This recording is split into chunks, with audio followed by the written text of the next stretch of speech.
So it has been a little bit of a week, hasn't it? Yeah.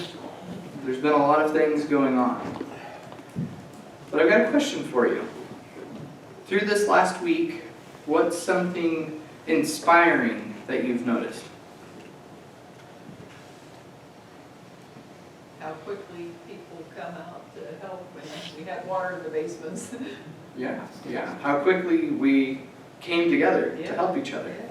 And anything else that jumped out at anyone that was inspiring from this last week? Randy got the town water going Yep. in my house. I find it, just like you guys, interesting how communities came together quickly. In Salina, we had quite a few linemen coming from out of state to just help pick up the limbs, to cut the trees, and to get the power running again. We actually heard from one of our neighbors that it's strange how a storm is what gets us all to come out and meet our neighbors. And you know, for me, that it's a little sad though, that it took a storm to get us to meet our neighbors. It's interesting how things that can be inspiring can go two ways. It can be discouraging as well.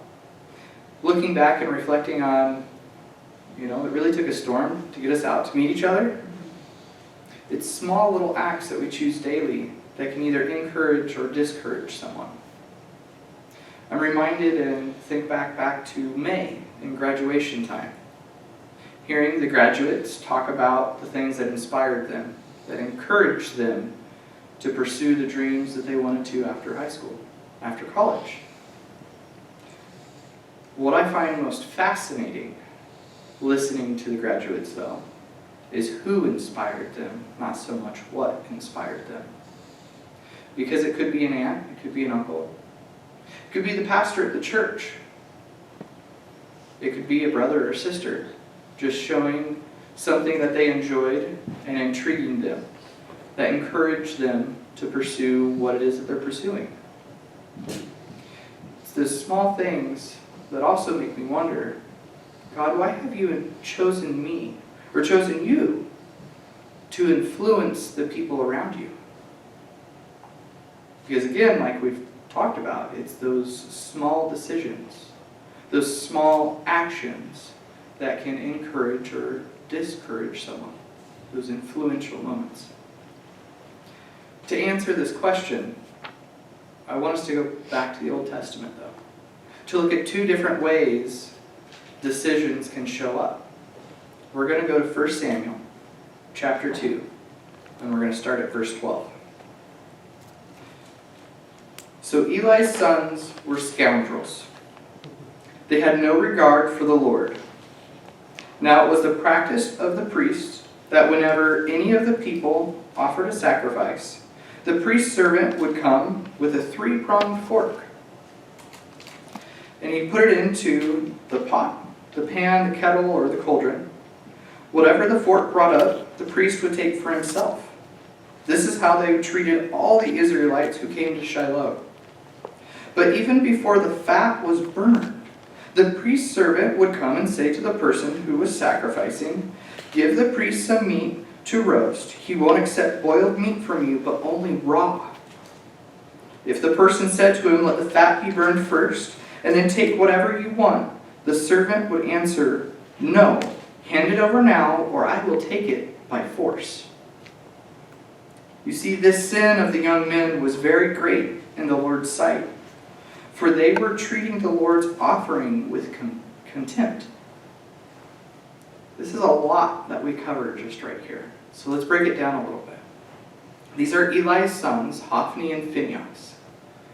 And these two priests were the ones that people were supposed to go to in Shiloh and surrounding, the Jews coming to them, to give the annual sacrifices of forgiveness, of fellowship, of all the different ones that we hear back in Leviticus that God gave the commands on how it was to be done. And in this, we also know that the offerings you bring, are they supposed to be the okay meats? the okay cattle? Or are they supposed to be the best of the best? They're supposed to be the best of the best. We even see here how they talk about a 3-pronged fork being used. That they plunged into the pot or the kettle that was cooking the meat.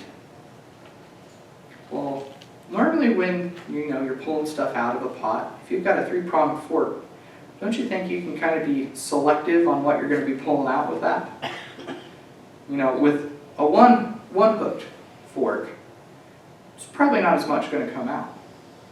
So the priests were using something that they knew they could select the meat that they wanted, that they could selfishly choose that would be theirs. Now back in the book of Leviticus, that's not how God commanded them to do this. God had even said that the fat of the meat was to be his, and it was to be burned first. But we even see here that they say, give the priest some meat to roast. He won't accept boiled meat from you, but only raw. And they would say this after making sure that the fat had not been burned yet.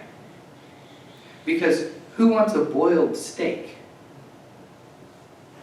The fat gives it flavor, right? That's what Hophni and Phinehas were wanting here. They were wanting the good meat, the flavorful meat, but not in the way that the Lord had commanded. You see, that's why in the beginning here we hear that Eli's sons were scoundrels. It's not that they were bad, that they were just disobedient, but they were beyond that. They were horrible. You see, this is like today. After this week, let's say that you had one generator. And for the offering, the Lord had asked you, hey, I need you to take this generator, the only source of power that you're getting, and I want you to take it to the priest and give it over to him. He'll take care of it, and you'll be forgiven for whatever the offering is for that the Lord's telling you to do. But in doing that, the priest doesn't take care of the generator, and by the end of it, the generator's shot. And now it can't be used. But you're forgiven, right? The offering was done, right? Or was it? Because did it follow how God had it said it should be done? It wasn't. Now when you go home and you're taking back that generator that is shot, that's not working anymore, are you going to tell your neighbors, yeah, take yours too. They're going to take care of it. It's going to be great. I know I wouldn't. I know I'd be upset. Now looking back here, these were the priests at that time. The ones that all the Jews would go to. They'd go to Shiloh because that's where you would do the offerings and the sacrifices. But not only that, this is at the time of the judges. Eli not only being the high priest, he's the judge of Israel. You see, there's nowhere else to go. There's no other person to take the generator to. These are the people to go to.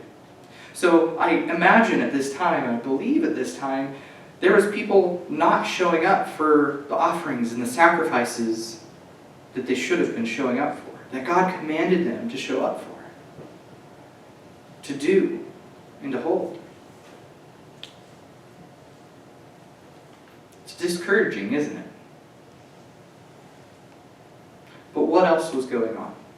Let's continue at verse 18. But Samuel was ministering before the Lord, a boy wearing a linen ephod, or priestly garments. Each year his mother made him a little robe and took it to him when she went up with her husband to offer the annual sacrifice.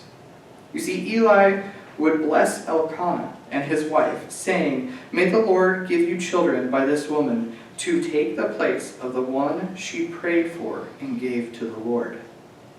You see, on Mother's Day was the last time we were in 1 Samuel. And we talked about Hannah and her prayer to God. At the time, she thought all she wanted in life was a child. As you see, she was barren at the time. By the end of the story we went through and we found that truly what she learned is that above all she wanted God.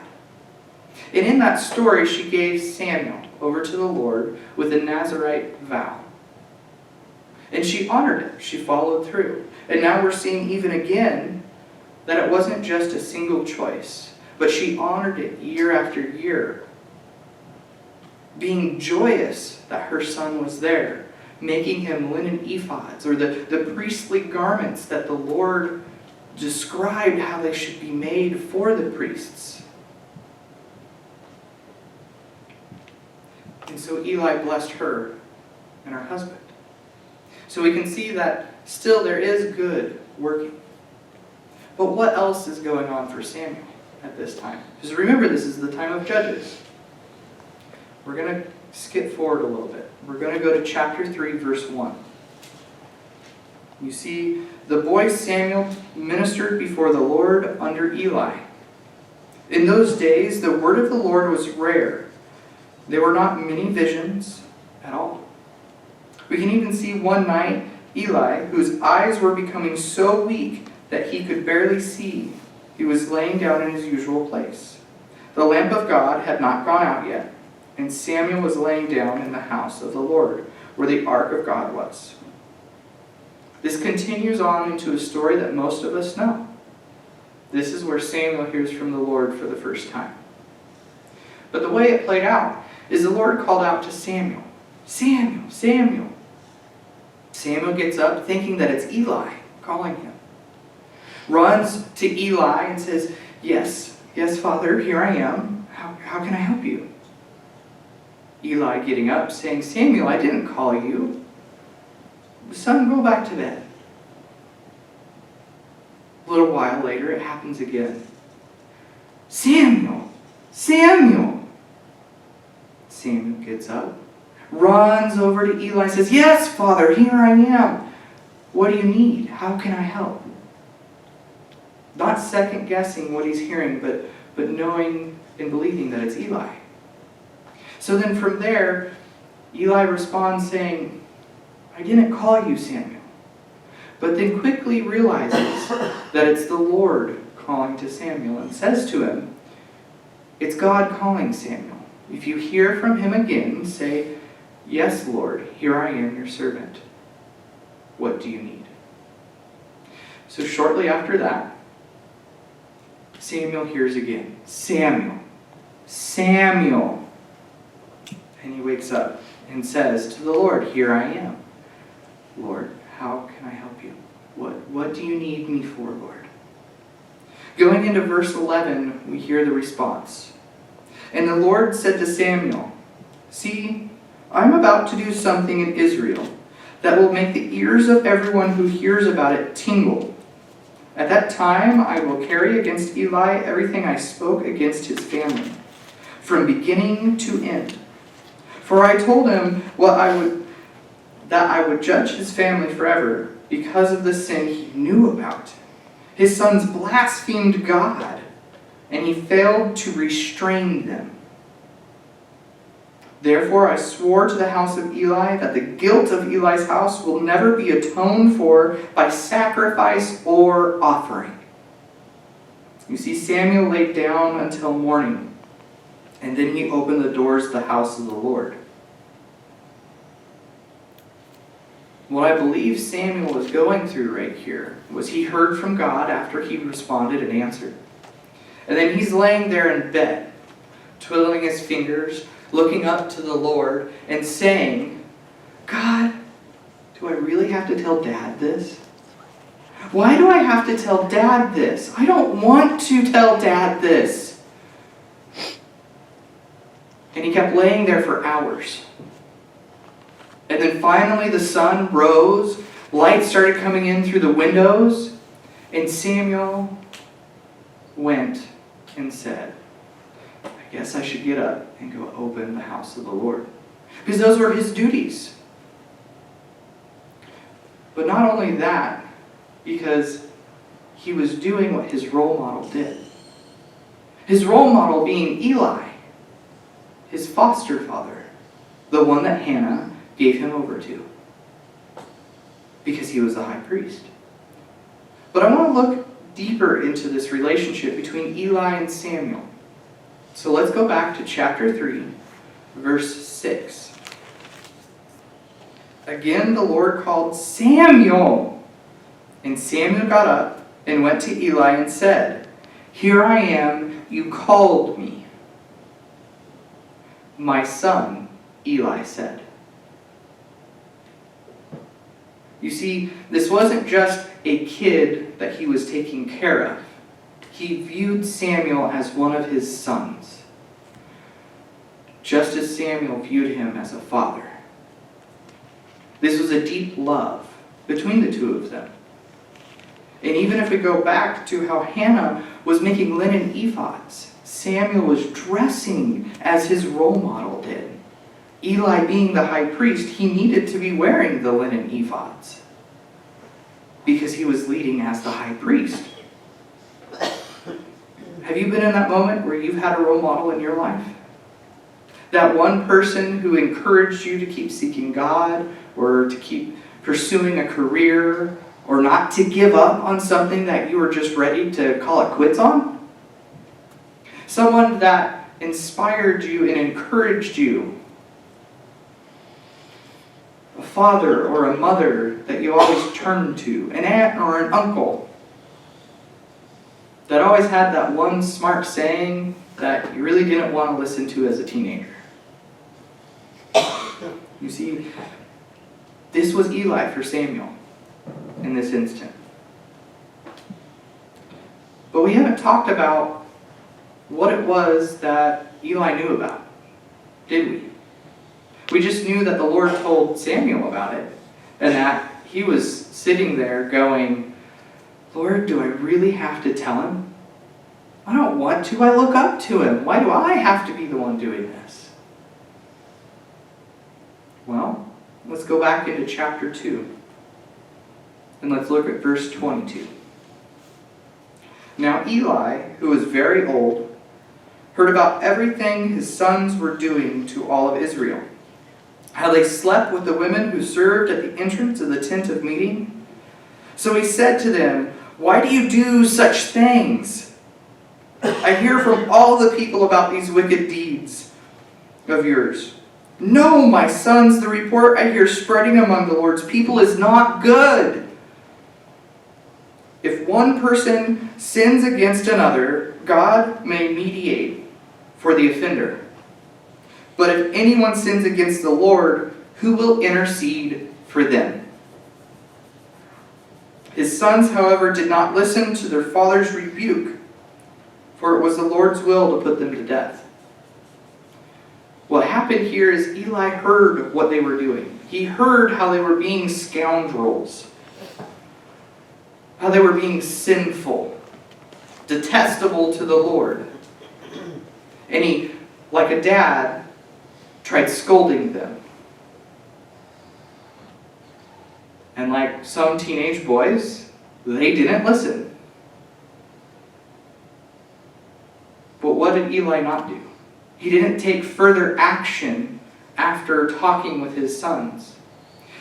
Remember how we talked in the book of Leviticus a little bit ago about how the offerings were supposed to be done?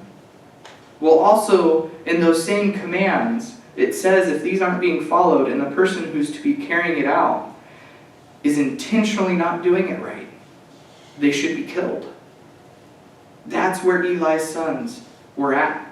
They should have been stoned. And Eli did not want to stone his sons. So he scolded them and said, "Don't do this, for it is wrong in the eyes of the Lord." But he couldn't kill his own sons.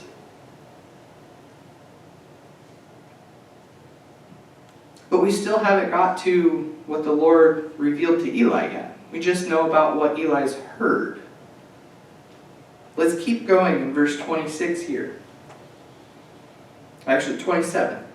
Now a man of God came to Eli and said to him, "This is what the Lord says. Did I not clearly reveal myself to your ancestors' family when they were in Egypt under Pharaoh? I chose your ancestors out of all the tribes of Israel to be my priests, to go up to my altar, to burn incense, and to wear an ephod in my presence. I also gave your ancestors' family all the food offerings presented by the Israelites. Why do you scorn my sacrifice and offerings that I have prescribed for my dwelling? Why do you honor your sons more than me? By fattening yourselves on the choice parts of every offering made by my people Israel. Therefore the Lord, the God of Israel, declares, I promised that members of your family would minister before me forever. But now the Lord declares, far be it from me. Those who honor me I will honor, but those who despise me will be disdained. The time is coming when I will cut short your strength and the strength of your priestly house, so that no one in it will reach old age, and you will see distress in my dwelling, although good will be done to Israel. No one in your family line will ever reach old age. Every one of you that I do not cut off from serving at my altar, I will spare only to destroy your sight and sap your strength, and all your descendants will die in the prime of life. The man of God that came to Eli here is delivering the message from God saying, Eli, since you won't stone your sons, I will stone them for you.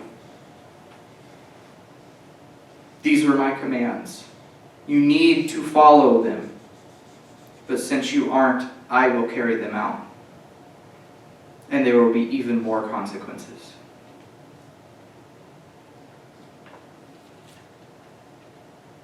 So during that night when Samuel was hearing from the Lord, learning God's voice, what do you think Eli was saying, knowing this message had already came to him from God? He was probably laying there going, God, why are you talking to a boy and not me? I'm the high priest. I'm the judge of Israel. Why aren't you talking to me, Lord? And then it clicks. He remembers the message that was delivered to him from the man of God. I didn't follow through. I didn't put action where it needed to be. You see, continuing on at verse 15 in chapter 3, we heard that Samuel lay down until morning and then opened the doors of the house of the Lord. You see, he was afraid to tell Eli the vision. But Eli called him and said, Samuel, my son. Samuel answered, Here I am. What was it that he said to you? Eli asked.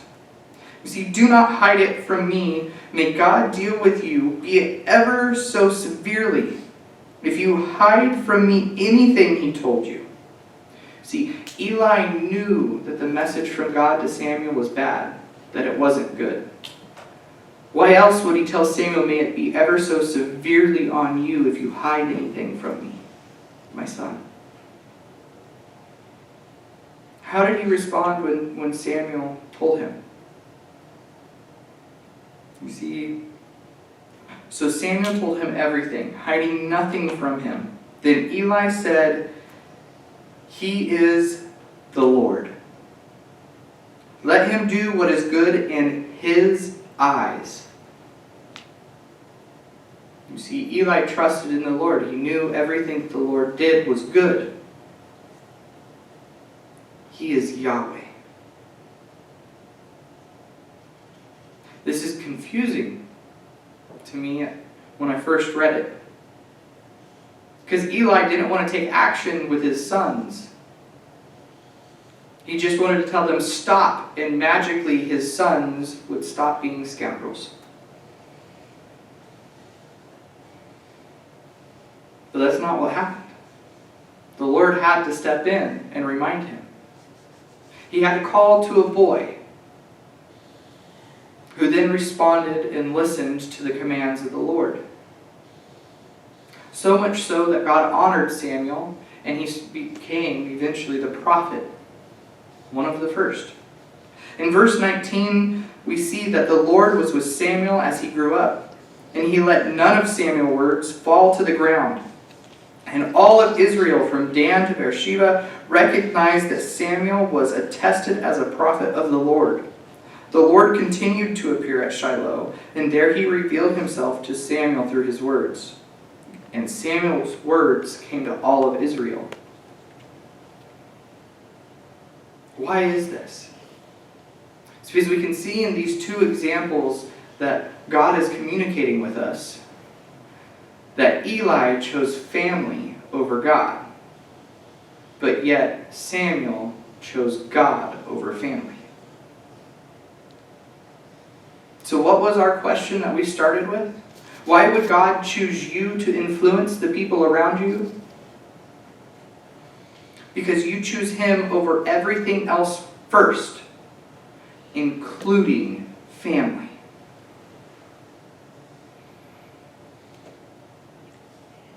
Remember how in the beginning I asked you who's that influential person that helped encourage you throughout your life?